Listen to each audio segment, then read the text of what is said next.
Hello and welcome to this video on equilibrium national output. So what do you think of when you hear the word equilibrium? Well, you might think about things being in balance, or you might think about things not being under any particular pressure to move. And in both senses, you'd be right. In this video, we're going to look at equilibrium from an economics perspective. We're going to look at how you draw an ADS diagram. Then we're going to look at what is meant by equilibrium national output.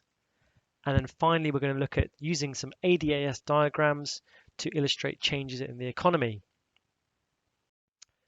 So already we have looked at what is meant by aggregate demand, the components of aggregate demand, and the aggregate demand curve, which shows us against the axes of general price level and real GDP, the total level of planned expenditure on goods and services produced within a country given the price level. We've also looked at aggregate supply. Again, the same axes, general price level and real GDP, and the aggregate supply curve shows us the quantity of goods and services that producers in an economy are willing and able to supply at a given price level. What we do now is we put the two together in what's known as an aggregate demand, aggregate supply diagram, or ADS diagram for short. So on our axes, we can plot both aggregate demand and aggregate supply, and then we can really use this as a model to show what would be the effect of changes in the economy on various factors. So for example, we might look at if there's a change in the level of demand or a change in the level of supply, what might be the impact on inflation? And we would look at that by looking at the impact on this axis over here. We might look at the impact of changes in the economy in terms of demand and supply on economic growth. And for that, we would look at this axis down here. But we can go a little bit further. We can look at what might be changes in unemployment, because we can make the assumption that if more is being produced, then unemployment would probably fall. We can also have a look at the impact of what's going on in the balance of payments in terms of how that affects aggregate demand and how that might affect aggregate supply. We can also look at what impact the government might have on the economy. So if government increase spending, what impact might that have on aggregate demand? But also if they increase something that benefits the businesses within the economy, what impact that might have on aggregate supply. So it's a really useful diagram and a really useful model for us to analyze what's going on in the economy. So let's have a look at some examples of how we might use this diagram. First of all, we have the level of demand in the economy as indicated here, and we have the level of aggregate supply as indicated by here. The general price level and the level of output. Let's imagine that the current price level in the economy is price level 1. What would be the implications for this in terms of the level of demand and the level of supply within the economy? Well, at price level 1, the amount of, or the planned spending within the economy would be a Y1 level of spending. Let's look at the planned output within the economy. At price level 1, the planned output would be Y2. So in this economy, at this price level, we would have a situation of planned overproduction, because at this price level, the amount that the businesses were planned to produce is greater than the planned spending by buyers within the economy. In this situation where we have overproduction, what we would predict as economists to happen is that we would expect there would be pressure in the economy for the price level to fall. When we have got excess supply, that tends to bid down the prices of goods and services, so we would expect the price level to fall. A reminder that a fall or a change in price level would lead to a movement along the aggregate demand and aggregate supply curves. Let's have a look at a second example now. Let's imagine the price level was at price level 1, but actually this was a lot lower. At this price level, the planned spending within the economy would be Y2, and the planned level of output within the economy would be Y1. In this situation, we have underproduction as the planned spending exceeds the planned output. What would we predict or would expect to happen as economists? We would expect there to be pressure within the economy for price levels to rise. Where demand exceeds the level of supply, we would expect prices to be bid up. Now let's imagine a scenario where the economy is at general price level 1. Now in this situation, the amount that is planned to be spent is exactly the same as the amount there is planned to be produced. So is there any pressure here for the economy to move? Well, the answer would be no. And as a result, we would say that this economy is in an equilibrium position. There is no pressure for the price level or for the level of output to change.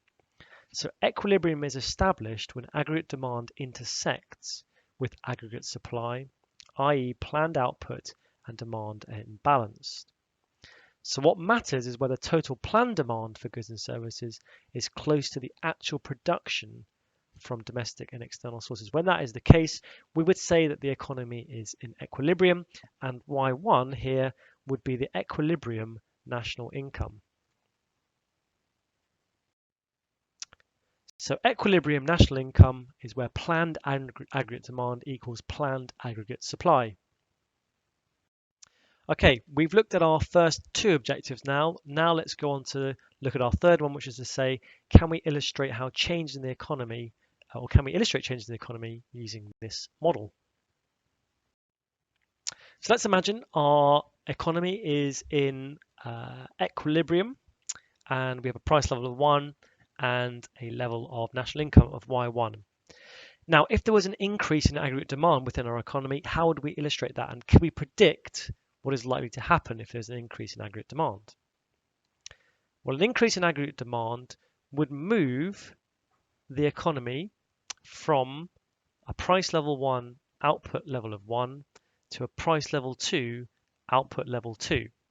So the economy would move from this equilibrium position here to this equilibrium position here. So an increase in AD causes an expansion of aggregate supply, a movement along the supply curve, and a higher equilibrium level of output.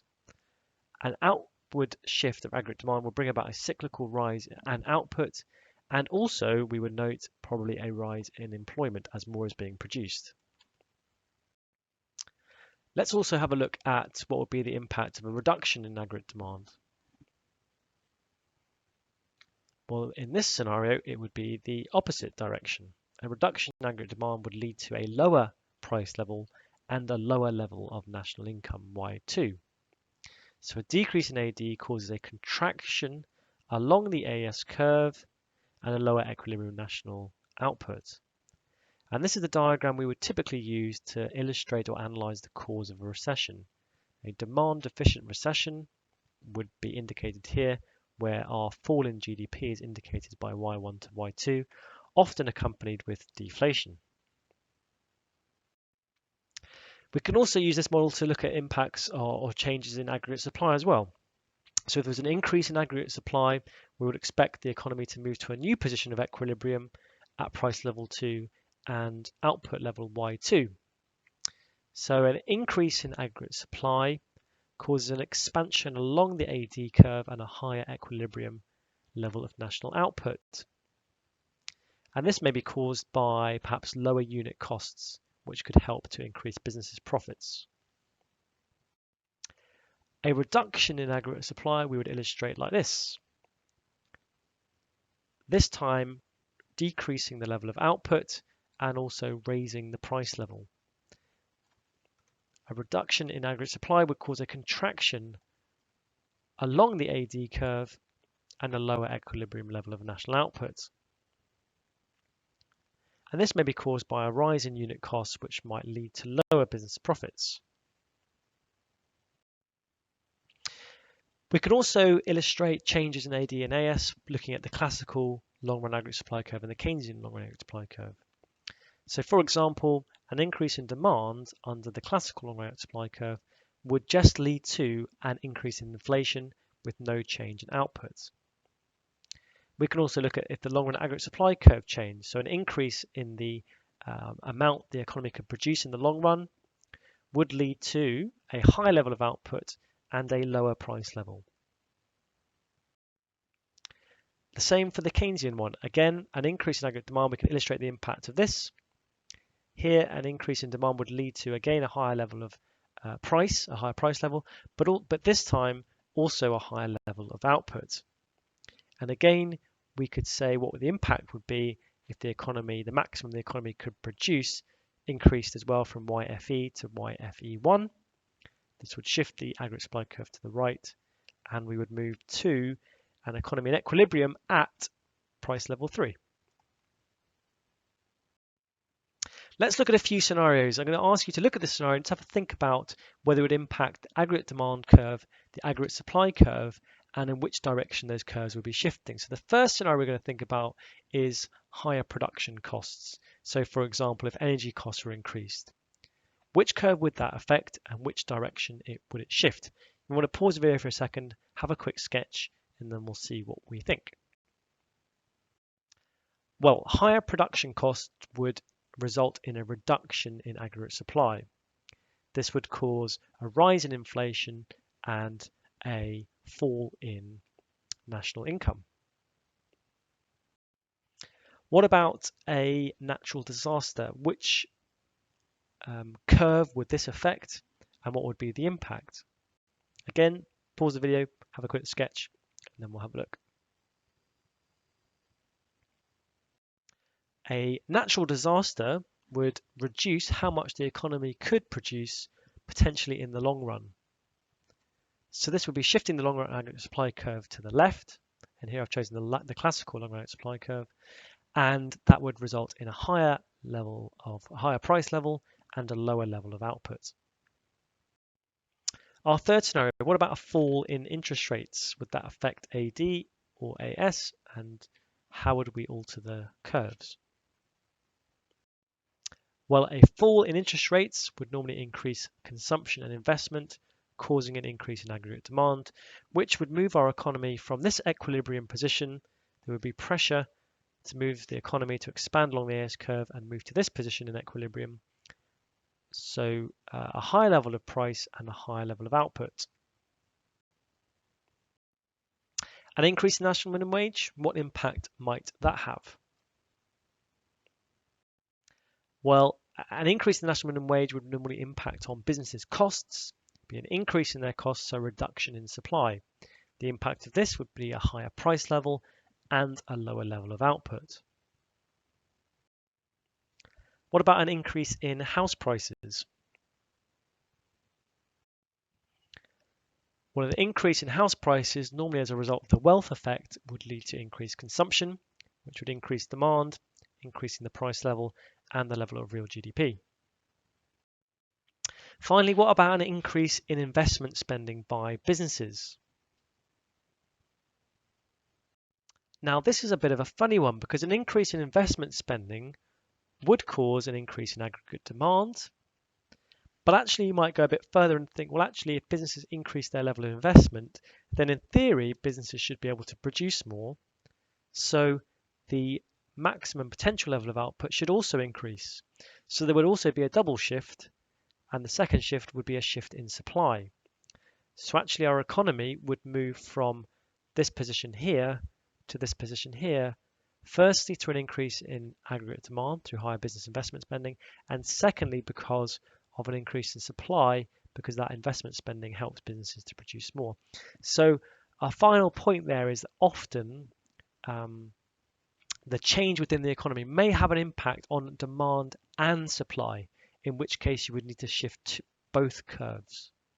So that's something to look out for and consider when you're trying to illustrate changes in the economy and their impact on the price level, on real GDP, on unemployment, and so on. So in this video, we've looked at how you draw an ADS diagram. We've looked at what is meant by equilibrium national output. And finally, we've looked at how we might illustrate changes in the economy using our ADS diagrams. That's it. Thanks very much.